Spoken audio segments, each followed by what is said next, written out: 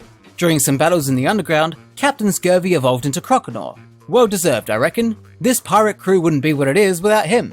After a little more exploring, I picked up the radio card and decided it was time to train for the Goldenrod City gym.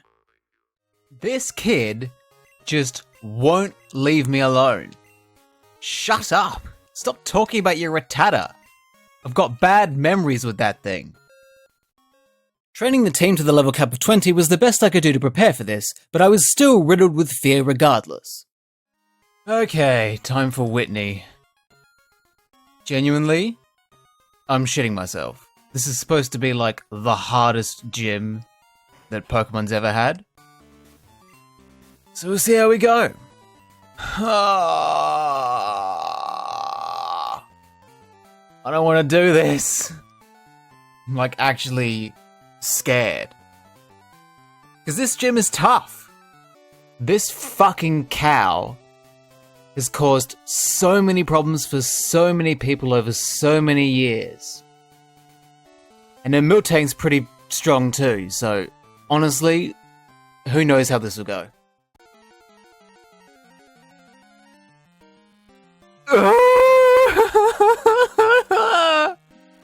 I don't want to.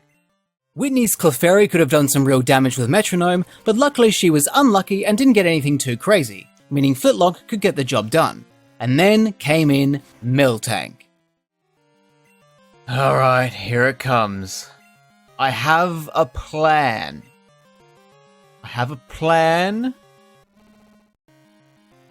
We'll see how it goes.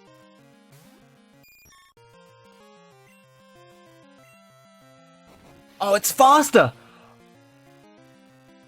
Holy shit!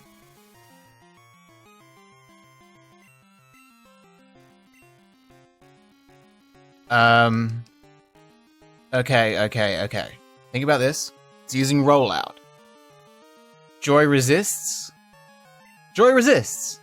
And he's got high defense. Fully paralyzed. That's great. Magnitude.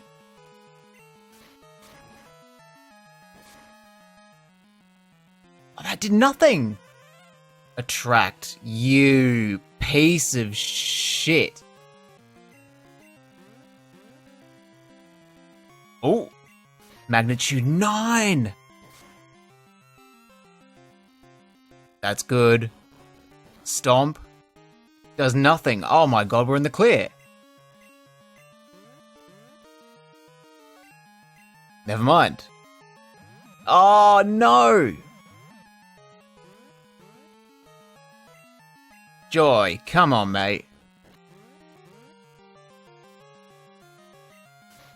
5.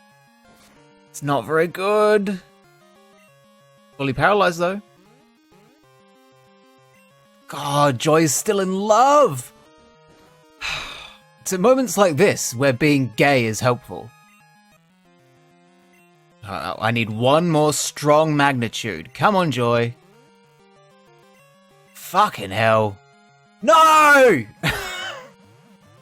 This is not working. Something has to change. Stat. Can I see? You've got Leer, right?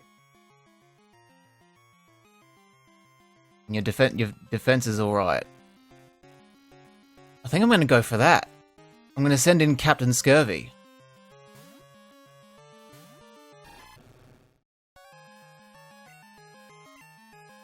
Leer. Just look at those udders. Attract. Oh, I don't like this.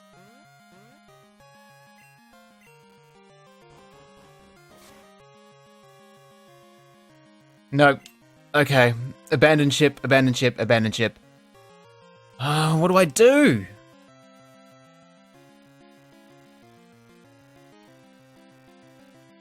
I think I go back into Joy. Joy will resist. We can use a potion.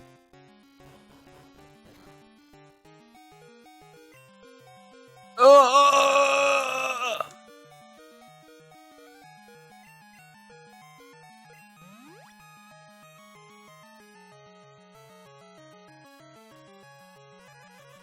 Fuck.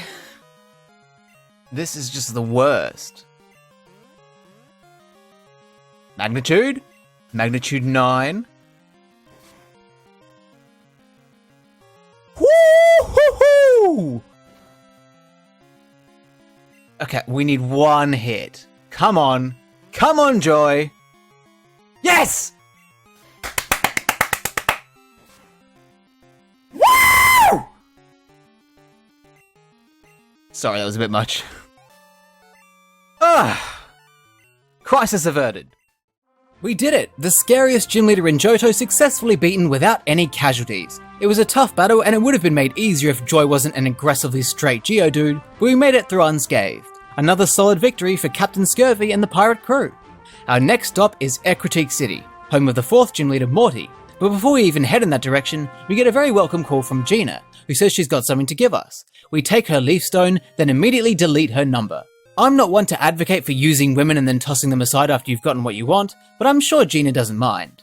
It was time to head north of Goldenrod and make our way to Ecruteak.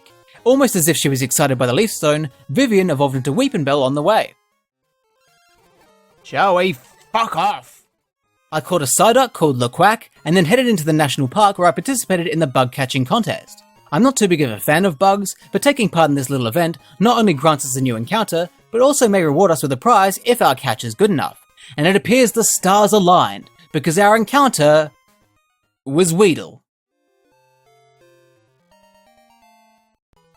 So that's it? That's my entry? It's the contest? What Weedle?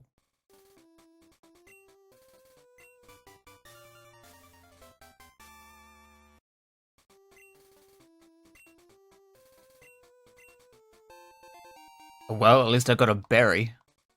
Berry. I wasn't exactly happy with that, so I took a midnight stroll in the serene national park to cool off, where I battled some trainers and also picked up a quick claw from this teacher and gave it to Joy. It's an item that will be very important later. It was a nice little walk, very calming. Shut up, Joey. Just outside the national park, I took the number of schoolboy Alan for the same reason as Gina, only this time we're looking for a firestone for Flintlock. Growlithe is cool, but Arcanine is even cooler. Just past Alan is this strange wiggly tree, but we can't get by yet. It won't move, because it's a tree. But we were tipped off that there's a flower shop in Goldenrod that will allow us to spray the tree in hopes that it will move. So we have to go all the way back, which felt pointless, seeing as Captain Scurvy could probably spray it with water gun and get the same result.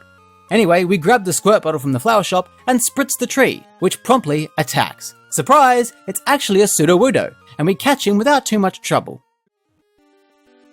Hey!